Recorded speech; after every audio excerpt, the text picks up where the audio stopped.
had that dream again.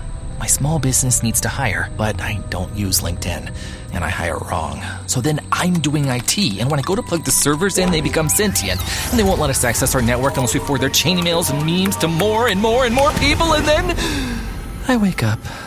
Don't let hiring nightmares ruin your dreams. LinkedIn Jobs' new AI assistant finds and invites best fit candidates to apply, so you can discover talent you may have missed. Post your job for free at linkedin.com/quality. Start hiring today with LinkedIn. Thanks for listening to No Question About That. We're a listener-supported show. You can get our bonus episodes on patreon.com/NQATpod or in your Apple Podcasts feed. All right, on with the show.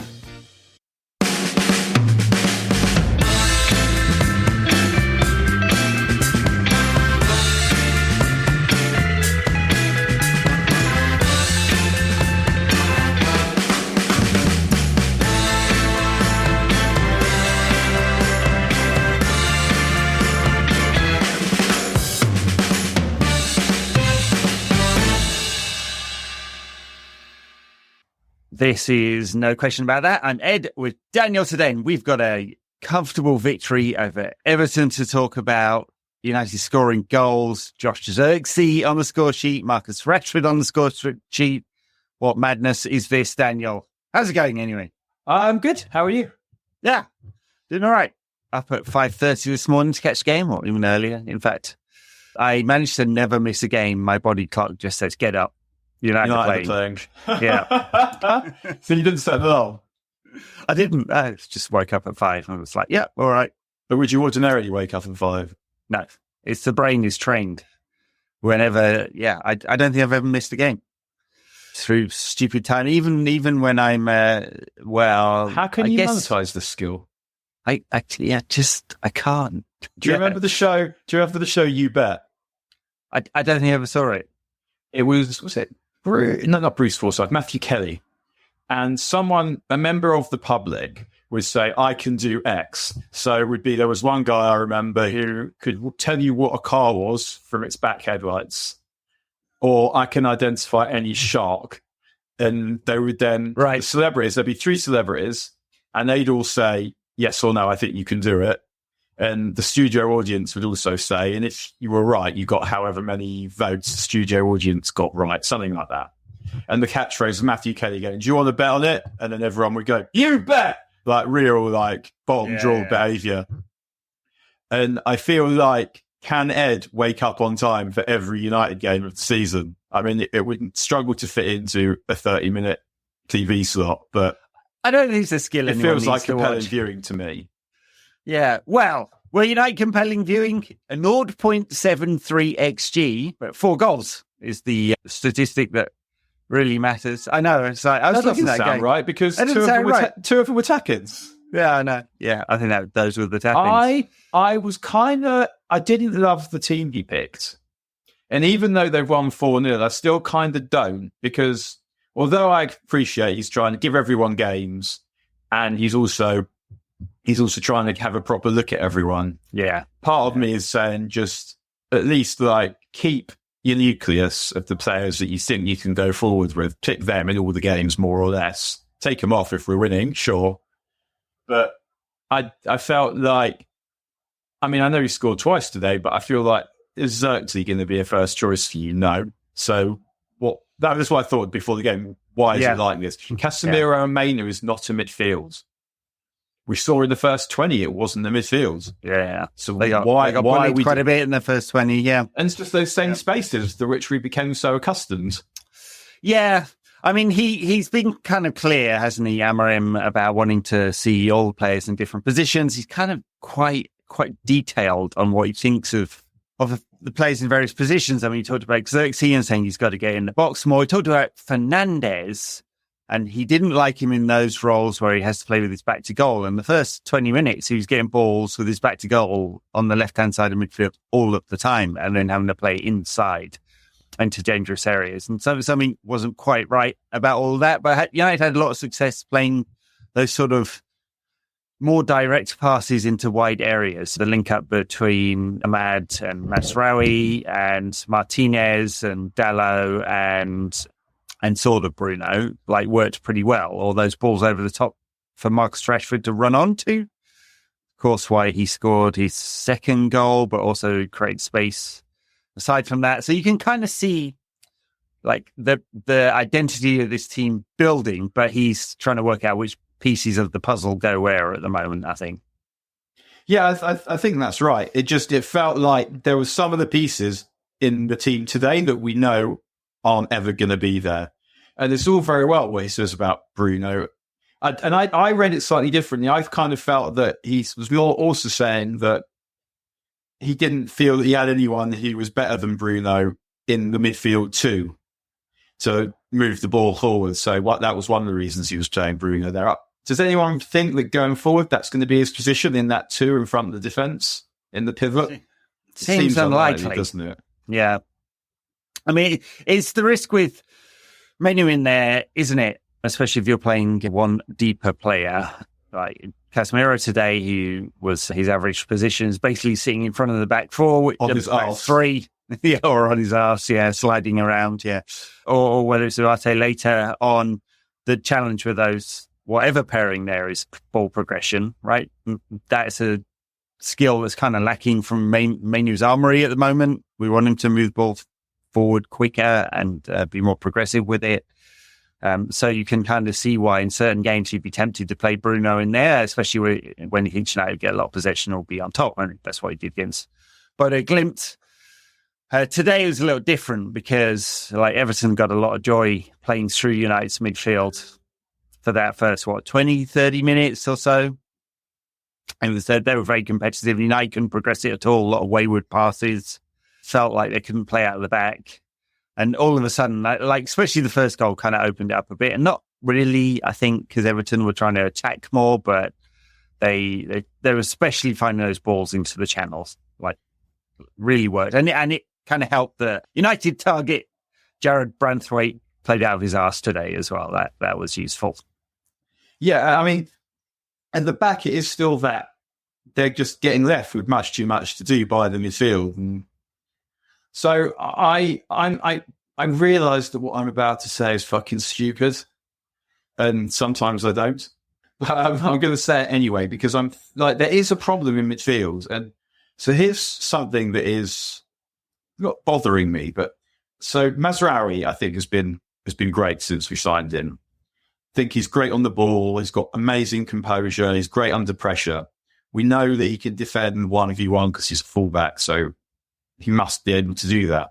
But every time I watch him, I think, what is it that is required of a number 6 that you cannot do?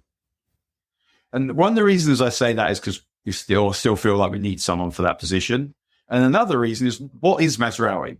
Are we really saying that he's just a high level utility player who will play some matches at fullback or wing back or whatever, some matches on the outside of the back three, and when everyone's available, he might not be playing, given that Yoro, Martinez, the list maybe will be the three centre backs, maybe. And I only made slight case because that wouldn't be my favourite back three either.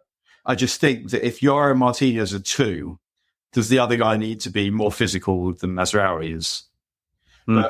So are we saying that he's either an outside centre-back or a full-back, depending on who's available, depending on who the opponent is, and he'll get 50 games a season, but when everyone's available, given also that the wing-back positions, he likes a full-back on one side and an attacker on the other, feels that with everyone available, that might not be in, especially once we sign someone, which feels like something that's going to happen.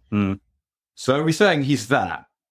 Gary Neville said it the other day, I think he might have been talking about Trent Alexander-Arnold, I forget, where he said, like, he's always a bit suspicious when a fullback's moving into midfield. He said, because every fucking fullback started life as a midfield player. None of these fullbacks you see playing elite level football were playing at left back in their school team or their county team or whatever representative level they were at. They were the best player in it, so they were playing in midfield. And at some point, someone said, listen, mate, you're not going to be good enough in this position, but let's try you there. So, especially when you see someone with Mazraoui's skill set, where you're first of all thinking, you're not an obvious fullback pick in the sense that you're not that fast or strong. And then you look at how good he is on the ball. Presumably, he's played a lot of football in midfield at age group level. And at some point, it was decided that he wasn't that. So I feel a bit silly saying, have we thought about trying him in midfield? But part of it is just try and think about, I want this player in the team because I love the way he plays. And I love the composure and the intelligence in particular and the feet. But also, we need someone for that position. And I was kind of thinking, like, what is it about him that means he can't do that? Because he can take the ball on the half turn, he can take it under pressure, he can pass, he can run with it, he can tackle. So, yeah, what is it? Yeah, I mean, a lot of the raw skill sets. I mean, I guess that position you get turned around a lot, and that'd be a question. Same with fullbacks, really. Ball played between the centre back and the fullback. You're playing on the half turn a lot, so. There's certainly a lot of tools there, raw ingredients for there him are to a play lot that of role. fucking tools there. Yes, there are a lot of tools at Manchester United, from the ownership on down. So it'll be interesting to see Amorim tries that, because a couple of things he hasn't tried. He hasn't tried Mascherano in midfield. Obviously, Erik ten Hag did, to not great success, but that was at number 10. And at a point where it was on its last. I know. Dying days, Rome was burning. And all that, but he also hasn't played Ahmad in the front three, and he's used him at wing back all the time to great effect. I mean, a few sloppy passes in the first half, but then like kind of devastating impact in the second from Ahmad. So he hasn't tried that yet. He's only had 20 minutes of Harry Maguire. That's another question. Like, is he anywhere near the team? He managed to very slowly pass wide of everyone today. He's tried. He's tried Rashford up front twice now, and he's scoring goals, which is, I think, the way that... Well, this is how he goes, isn't it? He's good at scoring under new managers. Yeah, well, that's true. Yeah. Weight has been lifted from his shoulders. Also, the style of forward is not a lot back to goal, I don't think. I mean, I think given that so much he's played through wide areas, with those link-ups between the wide centre-backs, the wing-backs, and the wide forwards... A lot of the balls are played in front of whoever the number 9 is. Rashford had that today. I don't remember him sort of fighting with the Brantwaite and whoever the other Everton centre-back was for sort of long balls played through the middle and with his back to goal and all that kind of stuff. So kind of suits him that. We'll see. It's unclear. It's a weird thing, isn't it? Because how many games have we had under Amorim now? Is it 3? 3. Yeah. I really feel like I've got a handle on what his full-strength team is going to be. Because he obviously loves Masraoui as well. He was talking about how much he loves him. We've got to get him in the team. So maybe it will be him. And it will be Yoro and one of the other two. Maybe that's what it will be. But then can it, Rick? And if he thinks he can get away with Masraoui, Yoro and Martinez, I'd love to see it. Yeah, I mean, there's a lot of very good footballers there, and given he's going to be building a high possession but fairly vertical side, I think all of them would fit that system. Yeah, I mean, I think it's interesting, isn't it? Like the pieces are a bit unclear, but the pattern of how United play, it's so clear. There's more of an identity to this United after 3 games, and maybe I'm projecting, but. It feels like there's more of an identity after 3 games than there were after 2.5 years under Ten Hag, when you just had no fucking idea what was going to turn up. Well, the thing, we know that he's not really going to change. He'll tweak, but he's going to play in the way that he's going to play, and he's going to need to find solutions, as you say. The only one who really likes back to goal is Xerxes. Seems unlikely he's going to be a first choice, and so you need to find a way around that without signing someone, probably, because it's going to be other signings. When was the last time we had a positive goal difference? I mean, it's been absolutely forever. What did we finish last season on? 0, wasn't it? Did we finish last season on 0? Okay, so also, under Erik ten Hag this season, we played 13 matches. How many goals do you think we scored? 13 in the league. No, 13 total. 13 total. Well, we scored a couple of 3s, didn't we? So I'm going to say 15 goals. No, because you've forgotten there was a 7 against Barnsley. Oh, God, yes, of course. So we scored 20 goals in 13 matches. There have been 7 since. 13, There have been 7 since, and we scored 19. Yeah. And we haven't even had a 7 against. But I mean, in fairness, we did get Leicester twice. We did get Leicester twice, but There is a difference, and that is all the thing that we've been saying. I think that, I know I banged on the table there to illustrate my point. That is how sternly I mean this. This is a very significant rhetorical device I'm deploying here. Is that we've been saying this since Ole, really. I wasn't saying it much before, but these are good players. They're good players. There are enough good players for it not to be disgraceful. Yeah. And thing is, like, given United are now 7 unbeaten, like there's a couple of wins under Rude and now Amorim start and all of that, and we're actually only 4 points off the Champions League places. There is no reason we can't get top 4 this season from the Europa or from the league. One of those two should be his target. And given the win the other night against Bodo Glimt, 2 wins out of the next 3 games, all against absolute trash, should see United qualify.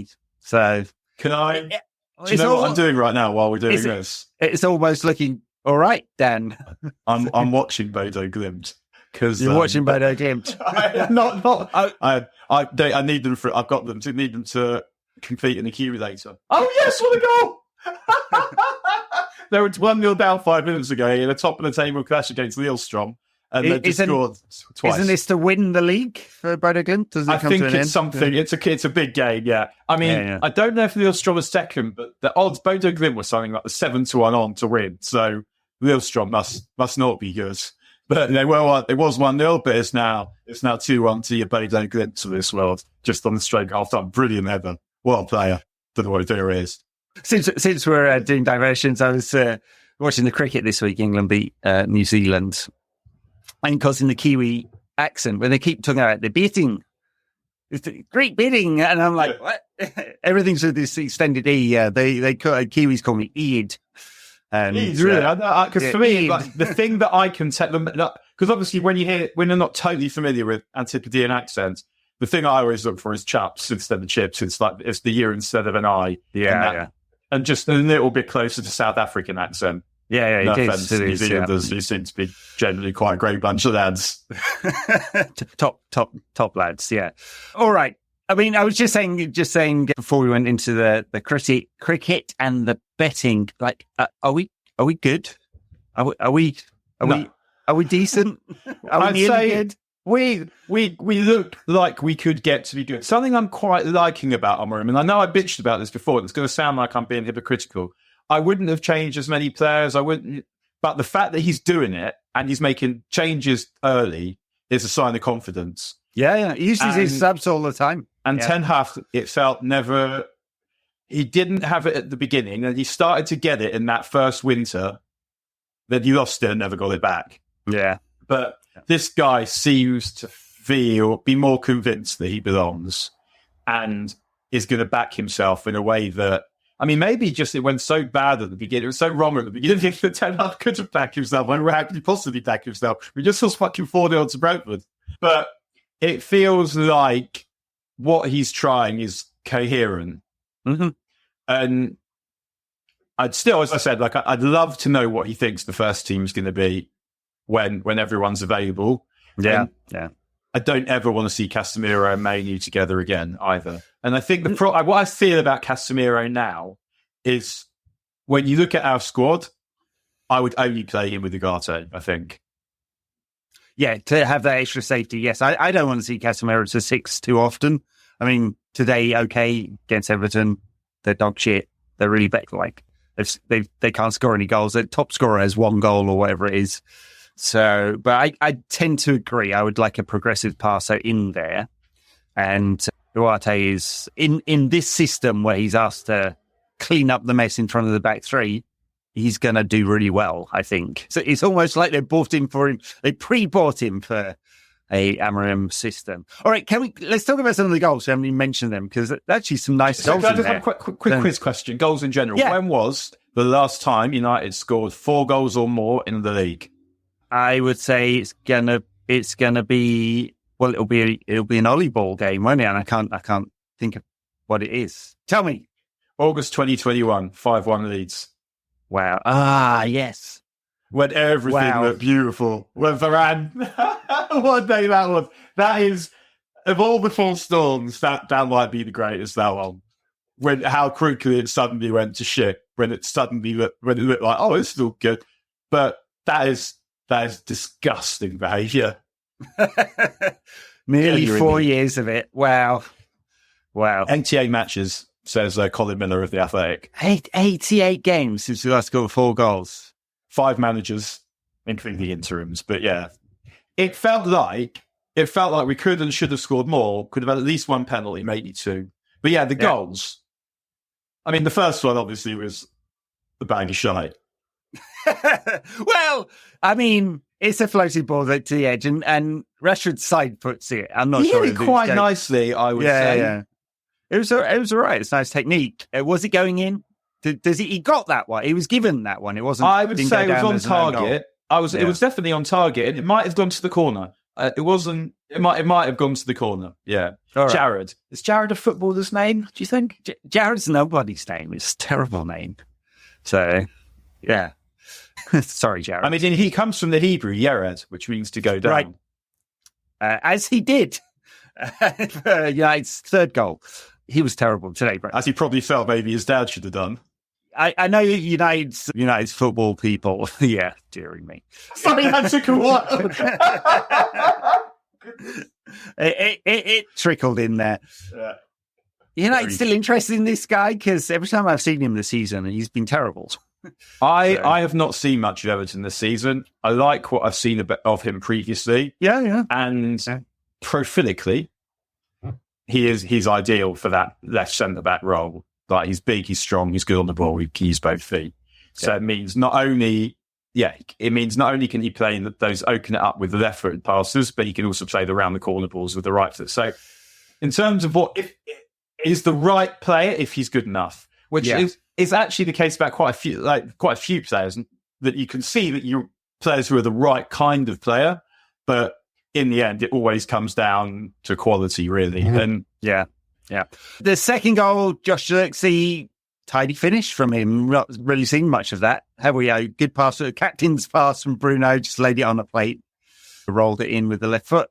But this goal came from Ahmad, and not even the second or the third time now that he has made a goal with just like ferreting the ball and ferreting out possession. And when you see him do it, and he's little, and it makes you kind of vexed with the bigger lads that can't be fucked with that behaviour.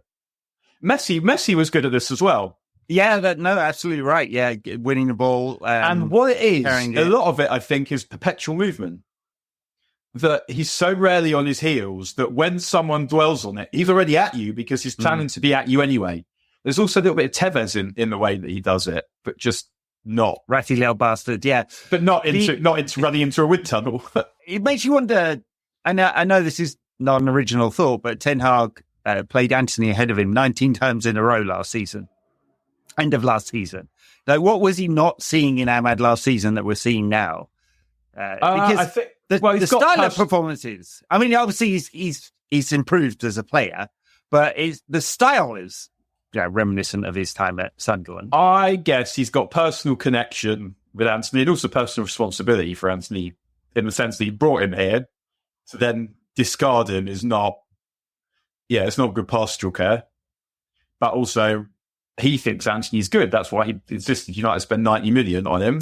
And to use a cricketing analogy, seeing as we were talking about that, the idea that when England was shit in the 90s, just they'd get cycled through players and players and players and players. And then they realised that this was not helpful. Like, they're players who may have been good enough, but you play them for 2 tests, they don't get a score, you drop them. No.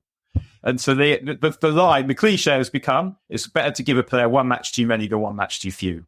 And I guess with Anthony, he's trying to give him every chance to succeed, partly because he thinks he's good, partly because he's invested in him personally, because in terms of his own credibility. And so give him another game and another game and another game. And I guess with Ahmad, I don't think what I was told is that he's not a massively confident character, although he doesn't play like this at all. But that was what I was told about him. He's little. So those things you think, well, we should bring him on slowly. Is he definitely good enough? No. And what we're seeing now, and I felt like we said this at the beginning of the season, was what we know from Ahmad now is he's definitely good enough to be a squad player in a good team. Is he good enough to start for us? That does remain to be seen. It'll be interesting to see what he does with Ahmad in midweek. Yeah. Dare he play Ahmad at wing back? Because still, like, am I thinking if Ahmad's going to make it at United, I still really feel like he's surely going to have to be in one of those positions behind the striker.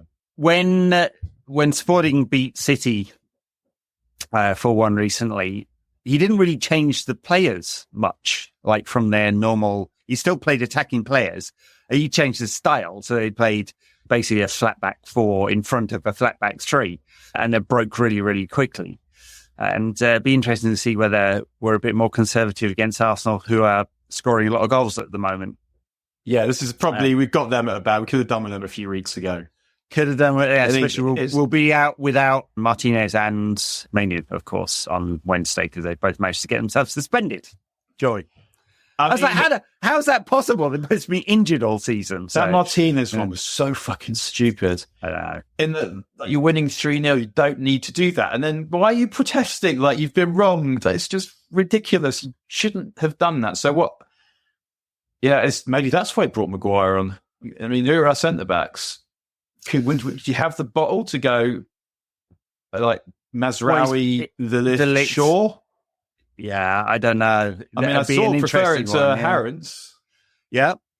I mean, Shaw and Mazraoui, we know they can defend and they're good in those sort of wide channel areas where Arsenal are very strong.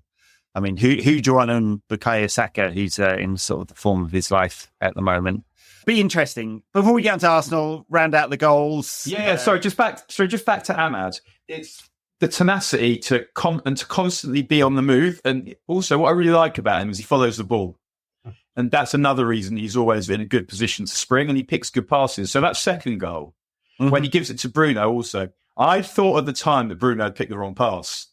I wanted it to go. Was it Ahmad who was in the middle by then? I wanted it to go to him. Maybe, yeah. Because it's quite a difficult finish for Xerxes. He takes it well on the slides. And what do you make of Xerxes? He's not a striker. I mean, just doesn't look like a striker. He looks like a kind of Maran Fellaini with a decent touch. I just don't know. I don't know where you fit him in a what would Amorim will be hoping will become a very dynamic side, right? And he's not that, right? He uses the ball well when he finally gets it under control, which seems to take a while sometimes. He doesn't get in the box much, although of course he scored twice today. So I find the stylistic fit hard to see. So that's this is one of, I guess, my issue with him, that when you're so heavily systemized and it feels like that's how this is going to go, players that change it tend to be less useful, probably, in that you want your replacements to be more like for like. But as a player, Xerxes, like I think there's something there, and I said it on before when at the beginning of the season. It's just I like the imagination. I feel like get fitter or you're not going to play seems like a fair thing to say to a professional athlete. Yeah, but I'm really loath to say, well, the Serie A young player of the year and second top scorer is a shitbag. Yeah. And that, look, I would not confess to have seen him enough last season to go, yeah, definitely think this guy's good, bad, or whatever, right? So certainly not willing to write him off. It's a little hard to see it exactly where he's going to fit in this, but it's maybe in those deeper roles where he does like the ball at his feet. He does like to look ahead of him. He's got some imagination. If he can get himself in the box, as Amorim told him to do, then he can clearly finish. 2 nice finishes today. I mean, neither were total gimmies, were they? So maybe there's something there. I believe Depends. I believe Ornstein said that they basically won him out and they're looking for strikers. Right. Motta wants him at Juve. Right. At Juve, well, fair enough. United owe more than £400 million in their transfer fees. So there will be some trading, I imagine, in the summer. Right? But he's just someone... Especially if we're not in the Champions League. So yeah, he's someone I would like to see a bit more of him, because he should have that ability to hold the ball. So perhaps, and even though I said that when it's systemized, where does he go? If you do want the ball to be held, that is something he should be capable of doing that and bringing other people into play. And I really liked the goals that he scored, because when they're that kind of goal is you've totally got the opposition. You've got round the sides, you've got through them. Yeah. When you're squaring it across space of the goal, that is, I think, a sign of a really good goal where you totally fucked up the opposition. It's a classic sporting goal under Amorim. Round the outside of the opposition, overload with the wide forward and the wing back, cut back for a player, third man run to finish it. I mean, it's classic sporting goal. And we're seeing it already. I mean, the basics are coming into view, I think. Nice that Marcus got a couple as well, even if the first one was scrappy, and then Pickford. Could he have done better with that? Maybe for the second. But give him some confidence, right? And I want him to score dirty goals. I want him to score dirty goals. Yeah, he could have had more, but him confident and scoring goals, that is a dangerous fucker. And I think one of the things that we have now is there's proper competition for places, partly because we've sort of taken out an attacker, I guess, in that usually 4-3-3, 4-2-3-1 is 4 attacking players. Yeah. And 3-4-3 is sort of 3 attacking players and a wing back. Yeah. So, yeah, it's going to be hard to get into the team. And I mean, he'll know as much as anyone that he presumably wants to stay at United, because where's he going if he doesn't? He won't want to be at United and get paid and not play. And you won't want to be, I don't know, trying to think of a shit team. Yeah, you know what I mean. Yeah. The kind of team that Fergie would always sell players to, like Sunderland and Everton. Like, he wouldn't be there, but you know what I mean. And this is it for him. And it's also, this is it for him to really fulfill the potential that he has as a player. And maybe he's not too fussed about that. Maybe he's happy with what he's done already. Maybe he's happy with the money. But when you think about what players are sacrificed to get to here, he's going to want to play. And it's embarrassing for them when they don't get played, when they don't get picked. I mean... Yeah, I mean, in a sense, it's last chance saloon, isn't it? I mean, his contract gives him some level of security and all of that. But I don't believe Rashford, with his upbringing and what United means to him, doesn't want to be good for United. I'm sure he does. He's been in a funk for 18 months in a team that didn't score any goals. Now he's going to be in a team that will create a lot of chances, I think. And stylistically, it might be all right for him. I mean, we'll see, won't we? Like, you know, I kind of suspected that Højlund would be the number 9, but he's trying a few players there, Amorim, and it's up to Marcus now. And like Ruben said that, right? It's up to him. So, and it was quite odd to leave Højlund out after he scored twice. Yeah. It's a tough one on him. Yeah. Because it's quite hard to follow, because usually you might be like, well, we'll play midweek, but we've got no idea how he's going to do it because we don't know what his rhythms are yet. Yeah. And I haven't got a clue what team's going to pick midweek. Yeah. No, me neither. I mean, he's taking the gamble. He's being brave, and he's saying, I want to see all these players. I would like 15 games into the Ruben Amorim era in the spring or something, if he's still like changing 6-7 players a game, it'll be a bit odd. But yeah, I couldn't tell you what his best 11 is. So do you think he could? Like, going away to Arsenal, who have been second twice in a row and keep beating us at their place, he's got to be fairly... We've seen Ten Hag's greatest triumph last season. Almost not losing. He talks about that for fucking ever as well. Kept bringing that up. Yeah. So what is the best 11 then? Like, imagine everyone's fit and not suspended, because everyone is almost fit. Bruno came off and put ice on his ankle today. Like, touch wood, he's all right. Let's just assume he is, and that's precautionary. What is the best 11? Okay, so what is the question? What do we think the best team is, or what do we think he thinks the best team is? What do we think he thinks is the best team? Yeah. I am going to go with Onana. I mean, tough call there. Yeah, he likes Dallo, doesn't he? He really loves him, yeah. Okay, Onana. He was fanboying about him in midweek. Yeah. Yoro, Martinez, Mazraoui, Ahmad, Ugarte, Mainu, fucking Dallo, I guess. You got to say it. Yeah, Dallo, Bruno, Rashford. No, Bruno Garnacho, Rashford. Probably very close. If you asked him now, that's what I think he'd tell you. But Rashford, Garnacho, it really just does depend. And I think one of the things I'm interested to see is how he's going to work it, because the inside forwards that he has are probably not the inside forwards that he'd pick, but they're good. So they're good enough so that you need to try and find a way to make it work, in my opinion. Yeah. Though I wouldn't want to be spending money on those 2 inside forwards. I'd be saying, no, these are fucking good players, make them work. We've got 8 players for 3 places, like spending lots more money on, unless you're shipping some out, spending tons of money to try and get a stylistic improvement. I don't know. I mean, you got a 30-goal striker in Rashford, like in theory. Obviously, it's been a while and fairly inconsistent over his career, but you've got that in theory. And if you took out the season where he actually did score 30, he probably hasn't got 30 of the 3 I'd cite around it. No, it might not have done. But Amorim's confident enough that he's going to go, I think I can get the best out of this player. You got Garnacho, who we know he's got a really kind of high ceiling. Well, we think he's got a really high ceiling, a lot of really good tools, inconsistent finisher. Either he uses, but you can also see the manager likes him as well. Yeah, and it's like we'll need to be. He will play at Arsenal, in that I role. think. You think, given that United will probably be like in transition a fair bit or under pressure a fair bit. That makes sense. Yeah.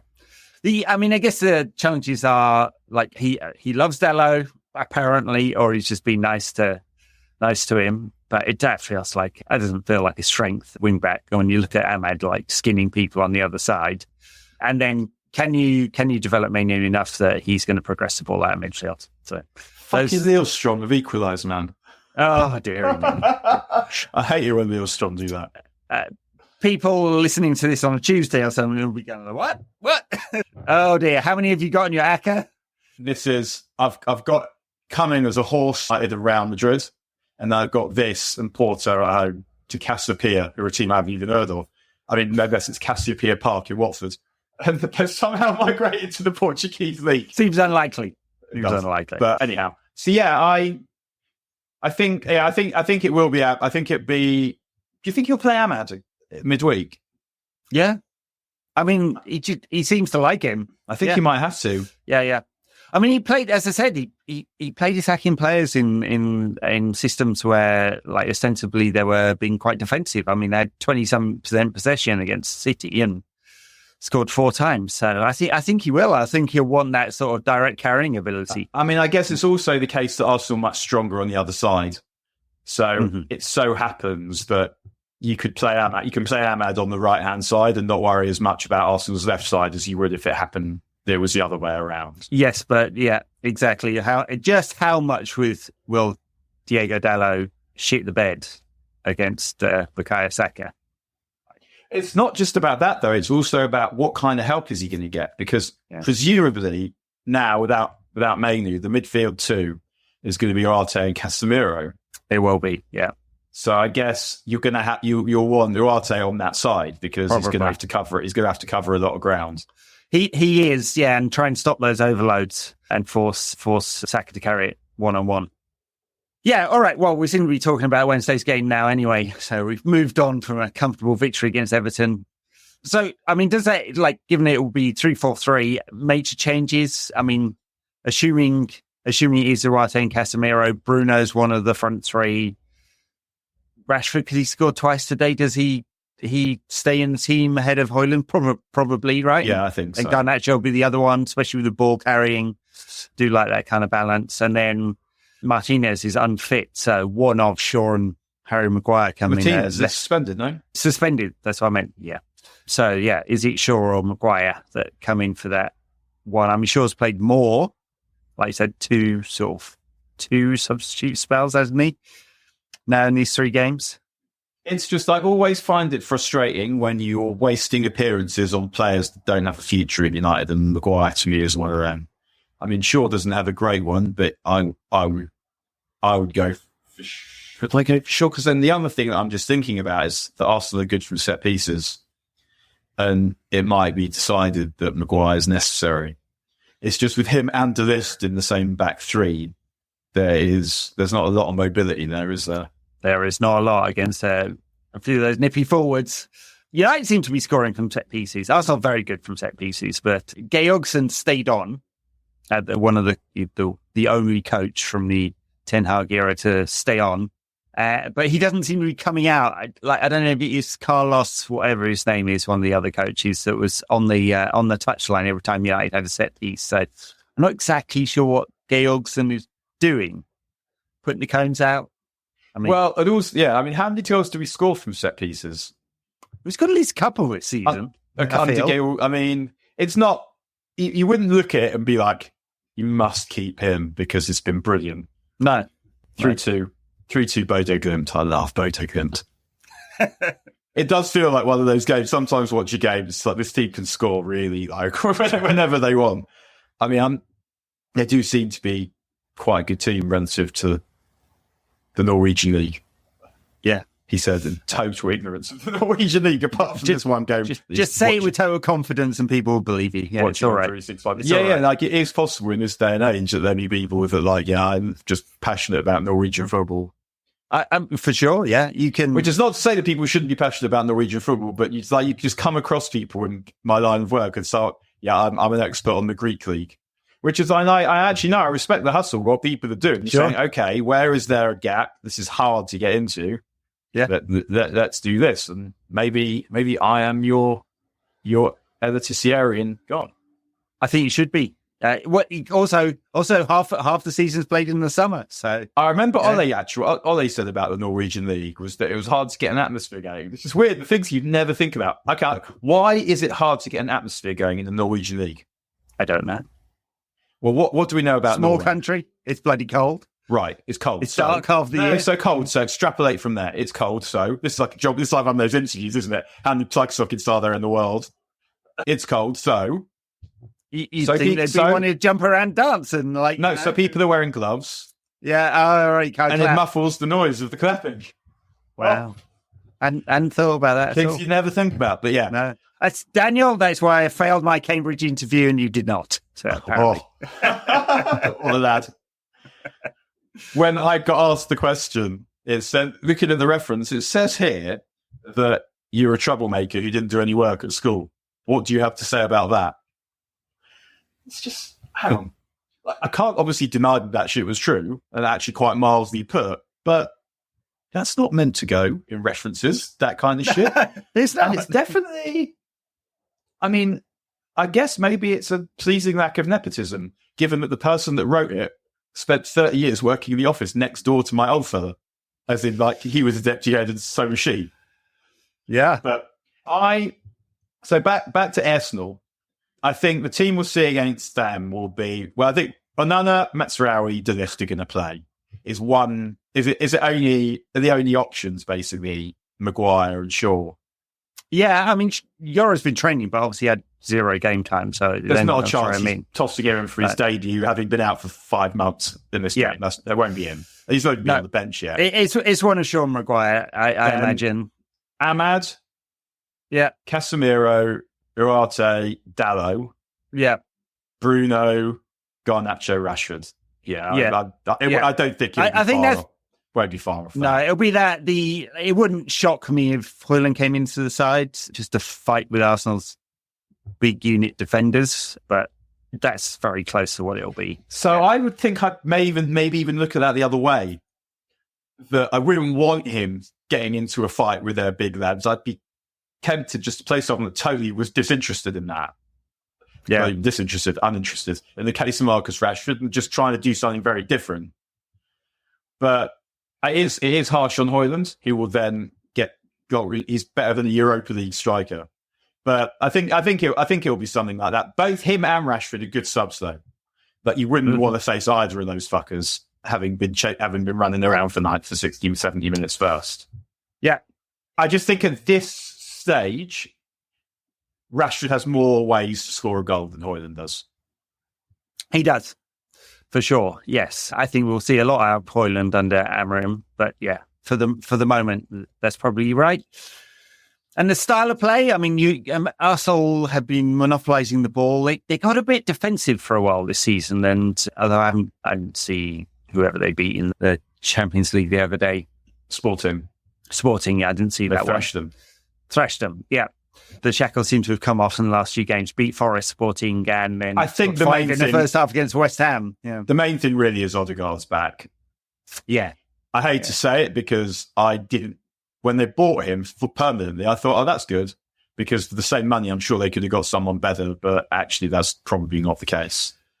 Yeah, it was unclear. I mean, he was a brilliant youth player, right? But he's grown into like him. He's grown into a crocodile wrestler, and I didn't expect him physically to get that big. I also don't think he'd get that good, but he makes. I know Saka's in great form at the moment, but it's not a coincidence that this great form has come with Odegaard back. I think Odegaard is the player that makes that team tick. And I'd be thinking about what can we do to stop him from getting on the ball, to stop him getting time and space on the ball. Yeah, Because and I'm sure Oate will be there rashing around him and doing that defensive job. Well, we have a player who does that now, so perfect for it. It'll be one or two games a year in which they have a decent atmosphere at the Emirates, the other being against Spurs. Although they have good atmosphere for the women's games. I don't have a ticket yet. Do you not? You're still ferreting around for one? I absolutely am, yeah.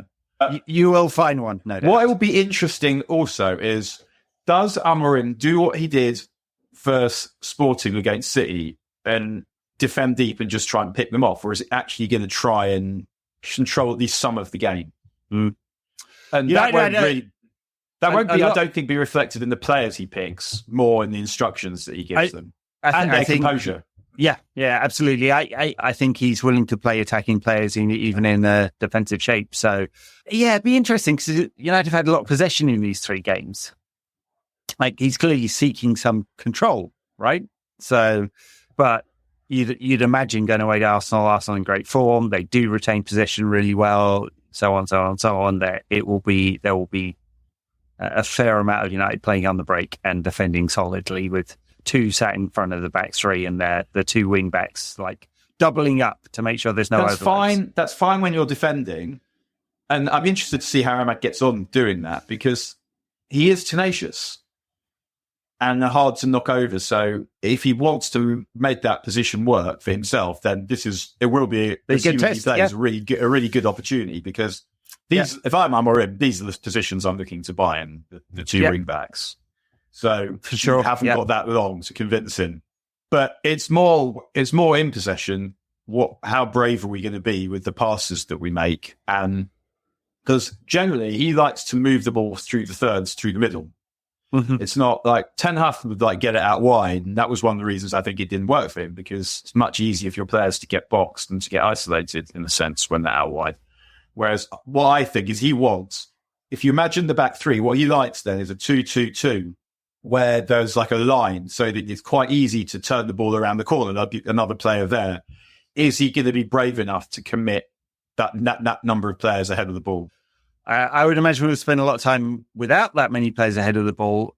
Sporting's victory over City was, one, the very direct pass into the wide forwards, like extremely successful and stretching the play and getting players up with them quickly.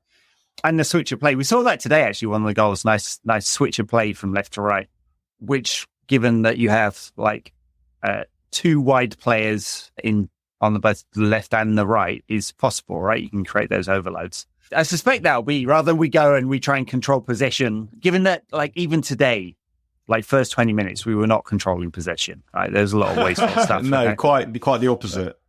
I think the difference with Arsenal and City is City give you much more of a chance, but they're not as good or as disciplined defensively. And they're just, definitely not this season. Yeah, never were. Guardiola's never really had a good defense. He got a slightly better one that enabled him to win that Champions League with City, which is the only one he's won without Xavi, Iniesta, and Busquets and Messi. Yeah, maybe the best player ever, maybe the best midfield ever. He wasn't able to make his defence work, but then he got some big lads, and I think probably also got a bit lucky with no one else happening to be good that year too. But I mean, I don't mean that to disparage City. They should have won 3 or 4 Champions Leagues really by now, but this is the reason that they didn't. They didn't have enough hard-ass defenders and enough nasty personalities, I don't think, that would stop them from conceding goals in glut. So how dare you lose? Was it 4 goals they conceded to Tottenham? Yeah. In that semi-final, was that what it was? That's in that quarterfinal. And then the first year they were good under Guardiola. They conceded 3-20 to City at Anfield, to Liverpool at Anfield. If you have proper defenders, that does not happen. Yeah, right Arsenal give up almost no chances, right? They don't play teams with attackers as good as ours every week either. True. And I would expect us to create against them because they will be trying to win the game. They have to win. Yeah. They'll be committing men forward. There will be gaps. Yep. No, fully agree. All right. I think that's about it. There was a protest by supporters today about ticket price rises. Obviously talked about that last week, but yeah, it's of all the PR disasters that the NLS team have had, and there've been a few. There's been some pretty crappy communication and hard-nosed decision-making. This is probably the one that sparked the most anger, I would say. Well, price rises never go down well. Yeah, it targets people prone to anger, football supporters, and then provides them with righteous anger. Righteous anger. I mean, and we said this from the beginning that Jim Ratcliffe's better than the Glazers, and he's better than a human rights abusing plutocratic state, but he's still a cunt. Yep, most definitely. He's being a cunt. Don't be surprised when he does cuntish things. He's doing it for different reasons, of course. He's doing it for our own good, isn't he? He's for our own good or something like that. I mean, like targeting pensioners and kids to drive revenue appears to be the wrong move, Sir Jim. I wonder whether they'll think about I feel like, although he might be a pensioner who's actually come out of this without that. He put up his own free ticket. Maybe charge himself a bit more interest. Maybe you should pay for it, yeah? Roman Abramovich used to pay £1 million a season for his box at Chelsea. It was a nice money laundering exercise. Of course he did, and the rest. Yeah. And it was getting stick in the ground. I saw Scott from Republic of Mancini said, just like the Glazers, Jim Ratcliffe's the cunt. But then, 66 quid, you're taking the piss, and you know what you are, you greedy bastards. You know what you are. Yeah.